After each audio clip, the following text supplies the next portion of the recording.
სახელმწიფო კი თავის თავზე იღებს პასუხისმგებლობას დაადგინოს მათი მწამსის რეალურობა. შედარებით უფრო ფართოდ ამ ცვლილებებზე შეგვიძლია ვნახოთ სიუჟეტში, მანამდე ალბათ წარვადგინოთ ჩვენი სტუმრები. ხო, ტოლერანტობის ცენტრის ხელმძღვანელი ბექა მინდიაშვილი შემოგვიერთდება წესით. ჩვენთან არის სტუმრად პარლამენტის წევრი პარტია გირჩიდან სანდრო რაქვიაშვილი და ევანგელისტური ეკლესიის პასტორი ზალ ტყეშელაშვილი. მოგესალმებით. კიდევ ერთი მომენტი, რომელიც არის ამ კანონში ჩადებული, შემოდის ტერმინები, ორი ტერმინი, ეს არის არაკეთილსინდისიერი რელიგიური გაერთიანება და ფიქტიური რელიგიური გაერთიანება. Ну, რა თქმა უნდა, საფუძველი არის ის, რომ აი გირჩი იყო ასეთი. რა თქმა უნდა, ისინი ამბობენ, რომ ეს კანონში არ წერია, მხოლოდ განმარტებით ბარათში არის, მაგრამ ფაქტია, რომ იურიდიულ სივრცეში ეს ტერმინები შემოდის. Ну, რა თქმა უნდა, ვინ არის იმის კომპეტენციის მქონე, რომ განსაზღვროს საქართველოში, ვინ არის კეთილსინდისიერი რელიგიური გაერთიანება, ან ფიქტიური, ან ფაქტიური. და მეორედ, ზოგადად კანონი ძალიანაც კარგი რომ იყოს, ზოგადად, ძალიან მნიშვნელოვანია სახელმწიფოს დამოკიდებულება და ღირებულებები.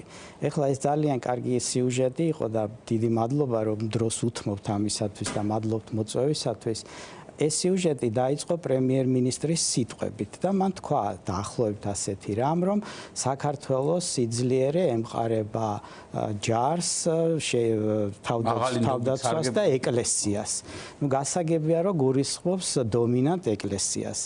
ეს პირდაპირ არის, ვინც არ არის დომინანტი ეკლესიის წარმომადგენელი, პირდაპირ აღიქვამს ამას როგორც დისკრიმინაციად, იმიტომ რომ ჩვენ ახლა რელიგიები ყველანი თითქმის გვინდა რომ ვემსახუროთ სამშობლოს, პატრიოტული გრძნობებით ვართ და ზოგ შეიძლება იარაღის ხელში აღება არ უნდა, მაგრამ მზად არის ბრძოლის ველზე გამოიყვანოს დაჭრილები და ამით ემსახუროს სამშობლოს. ამიტომ ასეთი დამოკიდებულება თავშივე უკვე ქმნის იმ გაგებას და იმ განწყობას, რომ რაღაც მეორე ხარისხოვნად ხარ ჩათვლილი და კანონში შესაბამისად ყველაფერი არის ისე ჩაწერილი, რომ ეს არა კეთილსინდისიერი რელიგიური გაერთიანება იყო, თუ შენ ვერ დააკმაყოფილებ რაღაც სახელმწიფოს თუ მთავრობის იმ დღის წესრიგს, რომელიც მათ აქვს განსაზღვრული. ამის კატალიზატორი იყო გირჩისა ეს ამბავი, ხო, შემოვლითი გზა, თუმცა ამ ყველაფერს რაღაცა უფრო მეტი ღირებულებები გადააყოლეს, ვიდრე რამე სიკეთე. გირჩი იყო მიზეზი.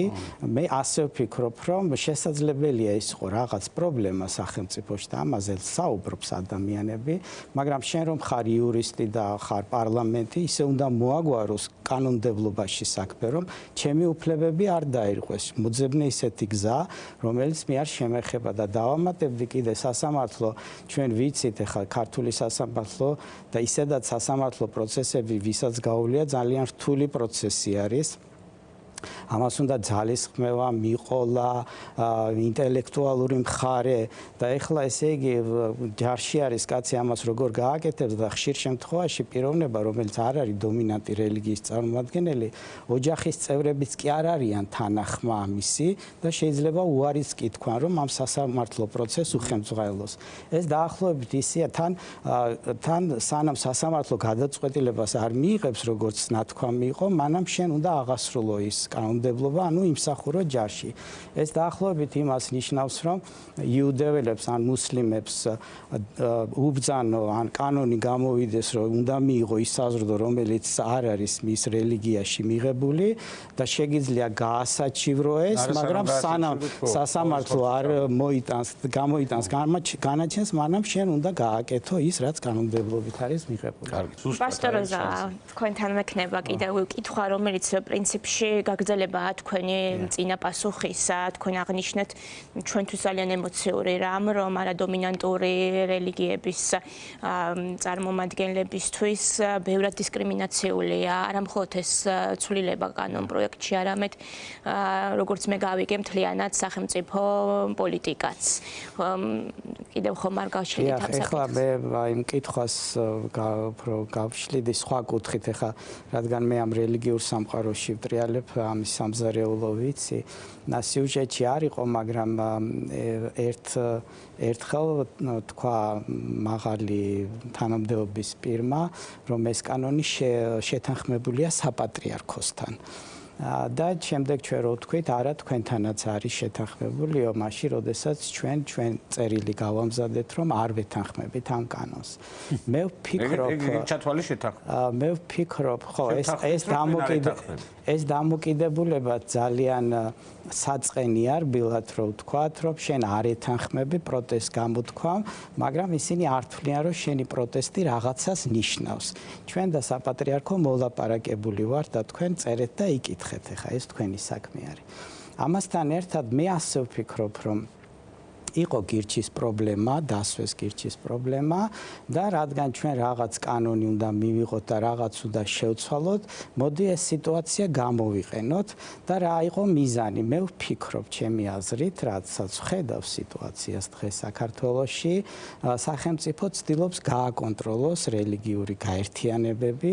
რა თქმა უნდა, ეხა საპატრიარქოსთან თავისი, ასე ვთქვათ, ცალკე მოლაპარაკებები აქვს პოლიტიკური მიზნებისთვის, მაგრამ თანაც ექნება სავაჭრო. ცდილობს რომ ეს გააკეთოს, ეხლა ჩვენ ვხედავთ რუსეთში, რუსეთის მოდელს, როდესაც რელიგიები სრულად არის გაკონტროლებული და დღეს ისინი მოქმედებენ სახელმწიფოს დღის კანონით. ანუ რაღაც ასეთი სისტემაა შესაქმნელი და რადგან მე ვიცნობ ეხლა ამ სფეროს, ისინი ხშირად ქმნიან პრობლემებს უქმნიან პრობლემებს რელიგიურ გაერთიანებებს, რომ მე ისინი თვითონ გადაწყვიტონ და ამითი რელიგიური გაერთიანებები უფრო დაიახლოვან. მაგალითად, ჩვენ გვაქვს ამის ძალიან კარგი გამოცდილება, ჩვენ სასამართლოში ამ 4 წლის განმავლობაში ვამტკიცებთ, რომ ვართ რელიგიური გაერთიანება და ჩვენ გვიშველა ჩვენმა წარსულმა, ბატონმა ბექამ აღნიშნა და 90-იან წლებში ჩვენ სარჩელიც კი გვაქვს საქართველოს პარლამენტის წინააღმდეგ, როგორც ეკლესია შეტანილი რწმენის თავისუფლების კუთხიდან ნაწილობრივ მოგებული და ამ რაღაცებმა გვიშველა, რომ არ ჩავთვლილიყავით ფიქტიურ რელიგიურ ორგანიზაციად, მაშინ როდესაც ჩვენ ცნობილი ვართ საქართველოში ამდენი ხნიდან და დღესაც ესე იგი, როდესაც სასამართლოს ვეხებოდით, ჩვენ ვხედავდით, რომ სასამართლო სისტემაში რელიგიური ცნობიერების დონე ძალიან დაბალი არის. ამიტომ რელიგიურ გაერთიანებებს ძალიან გაუჭირდებათ რაღაც ამტკიცონ, პაციფიზმი იქნება ეს თუ დაუშვათ ის, რომ რაღაც ალტერნატივა და ჩვენ ესე იგი ამ და კიდევ იმის თქმა მინდოდა, რომ ესე იგი სანამ სასამართლო გამოიტანს განაჩენს ამ კაცს ეკუთვნის თუ არა ალტერნატიული სამსახური, შეიძლება ამ კაცმა უკვე დაამთავროს ჯარი, ასე ვთქვათ, მოიხადოს და ჩვენ შემთხვევაში მაგალითად ჩვენ ყალბისაბუთები შეგვიდგინეს და შეტანილი არის პროკურატურაში, პროკურატურა ჯერ კიდევ იძიებს 4 წელია, მაშინ როდესაც სასამართლოები უკვე მორჩა და ჩვენ დავდექით ფაქტის წინაშე, რომ ჩვენი სამლოცველო სახლი უნდა დავკარგოთ. ანუ მე ვფიქრობ, რომ ჩაგეკითხებით შენობის პრობლემაზეა საუბარი. ჩვენი შენობის წართმევა დადგა და მიზეზი რეალური, ანუ ობიექტური მიზეზი ის არის, რომ ჩვენ უბრალოდ გადავწყვიტეთ ეკლესიამ ხმამაღლა ვილაპარაკოთ და თქვათ ის, რასაც თვლით სწორად. კარგი, სამწუხაროდ ჩვენ დრო ამოიწურა, ძალიან დიდი მადლობა. მადლობას გეცდით ძალიან მომზადებისათვის და ჩვენ ხვალ შევხვდებით უკვე ცირაელისაშვილთან და დათო ტურაშვილთან ერთად, ესე რომ დაგველოდეთ. ახვამდის.